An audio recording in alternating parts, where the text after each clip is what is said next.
Carta aos Hebreus, capítulo 12. Deus, o nosso Pai.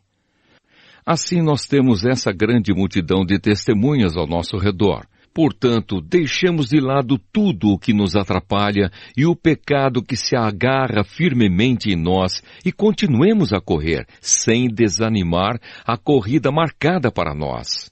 Conservemos os nossos olhos fixos em Jesus, pois é por meio dele que a nossa fé começa e é ele quem a aperfeiçoa. Ele não deixou que a cruz fizesse com que ele desistisse. Pelo contrário, por causa da alegria que lhe foi prometida, ele não se importou com a humilhação de morrer na cruz e agora está sentado do lado direito do trono de Deus. Pense no sofrimento dele e como suportou com paciência o ódio dos pecadores. Assim vocês não desanimem, nem desistam, porque na luta contra o pecado, vocês ainda não tiveram de combater até a morte. Será que vocês já esqueceram as palavras de encorajamento que Deus lhes disse, como se vocês fossem filhos dele?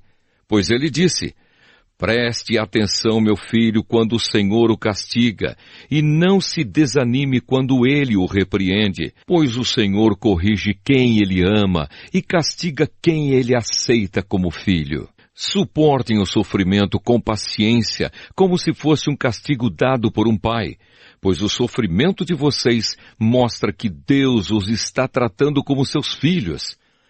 Será que existe algum filho que nunca foi corrigido pelo pai?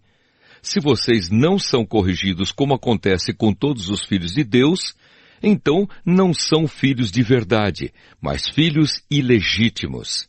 No caso dos nossos pais humanos, eles nos corrigiam e nós os respeitávamos.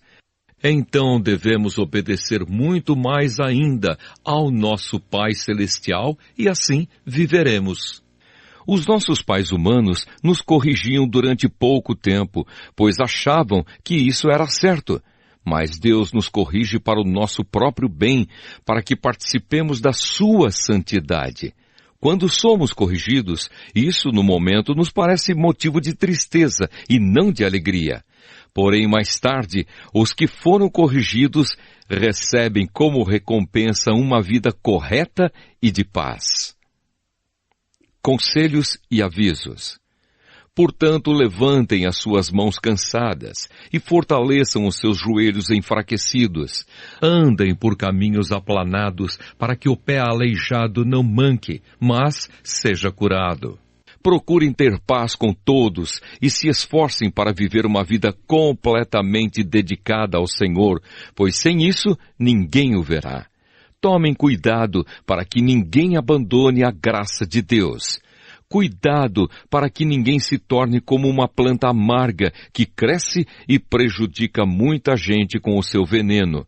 E tomem cuidado também para que ninguém se torne imoral ou perca o respeito pelas coisas sagradas, como Esaú, que por causa de um prato de comida vendeu os seus direitos de filho mais velho.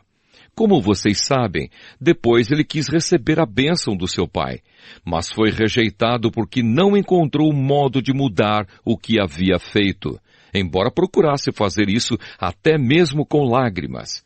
Vocês não foram como o povo de Israel. Vocês não chegaram perto de alguma coisa que se pode tocar, como o Monte Sinai, com o seu fogo destruidor, a escuridão e as trevas, a tempestade, o barulho de trombeta e o som de uma voz. Quando os israelitas ouviram a voz, pediram que ela não dissesse mais nada, pois eles não podiam suportar a ordem que dizia: até um animal, se tocar o monte, deverá ser morto a pedradas. O que estavam vendo era tão terrível que Moisés disse: estou tremendo de medo. Pelo contrário, vocês chegaram ao Monte Sião e à cidade do Deus vivo, a Jerusalém celestial com os seus milhares de anjos. Vocês chegaram à reunião alegre dos filhos mais velhos de Deus, isto é, daqueles que têm o nome deles escrito no céu. Vocês chegaram até Deus, que é o juiz de todos, e chegaram também aos espíritos dos que são corretos e que foram aperfeiçoados. Vocês chegaram até Jesus, que fez a nova aliança e que borrifou o sangue que fala de coisas muito melhores do que o sangue de Abel. Portanto, tenham cuidado e não recusem ouvir aquele que fala. Aqueles que recusaram ouvir a pessoa que entregou a mensagem divina na terra não puderam escapar.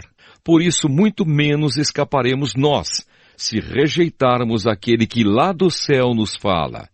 Naquele tempo, a voz de Deus fez com que a terra estremecesse, mas agora ele prometeu isto: mais uma vez farei com que trema não somente a terra, mas também o céu.